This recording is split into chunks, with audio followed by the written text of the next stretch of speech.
Good morning.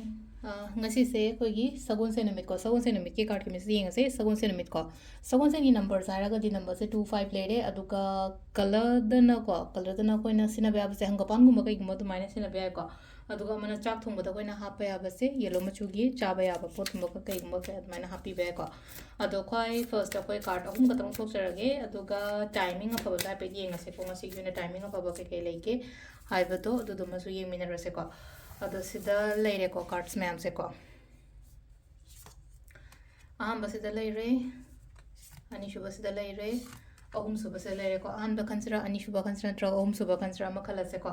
First card खन Young से को हादि फर्स्ट कार्ड खन बंगाई योना करी मैसेज लाके हाइब तो को क्वाइ फर्स्ट खन बंगाई योना सिला इसे मैसेज से लेना को पिशानु छागे का तुम मसी से लाकनी पाइशन बा तुंगजन बा खोचन बा तुम सेफ कोई का तो बंगंगनी को पिशा ला को पिशा तुंग निमित को ओइना ओइबदो दोइ तरगा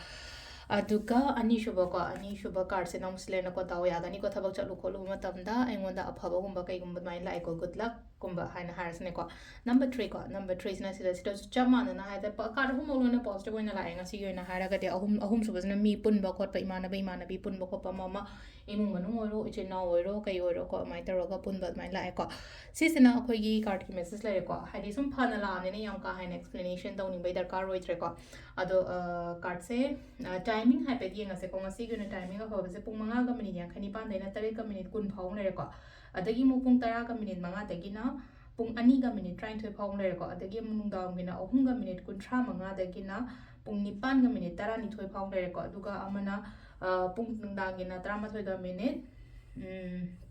कुन तरे तैना अमगा मिनिट मंगा फाउ ले को अदुगा नेक्स्ट डे नोंगालम दागिना अनि का मिनिट निफुनि थोय दगिना पुंग मंगागा मिनिट यांखै निपान फाउने को सिजना अखोइगी ngasi ओइना अफबा टाइमिंग को अदो सिदा लेरे को अखोइगी डेली कार्ड मैसेज से अदो सगुन सेन से खुने तौबा याबसे कई कई नो काइना हाई कांसिदा मनी मैनिफेस्टेशंस कुंबा कई गुंबा अदुमाइना तौबी बे को मनी मैनिफेस्टेशंस तौबा याई अदगी अखोइना थर्सडे नुमित से को हाइदि सुम तौरोइदबा हारागा नमो फिरोन सुबो खोपा सुम मैम से खतंग अबोय तौबियो कोक लुबो खोपा सिंगै से को सिजे दुम खरा प्रैक्टिस तौ हाइदि चेंजेस लाकने को हाइदि आई खतंगी नतना इमुंग मनुंग के करिगी करागी अदुम मैम सो लोइनमक चेंज लाकने को अदुदुना सिगी पार्ट्स मा खरा तौबिबो को अदो सिदा लेरे को अखोइगी सगोन सेन गी ओइना डेली कार्ड मैसेज से मैम थैंक यू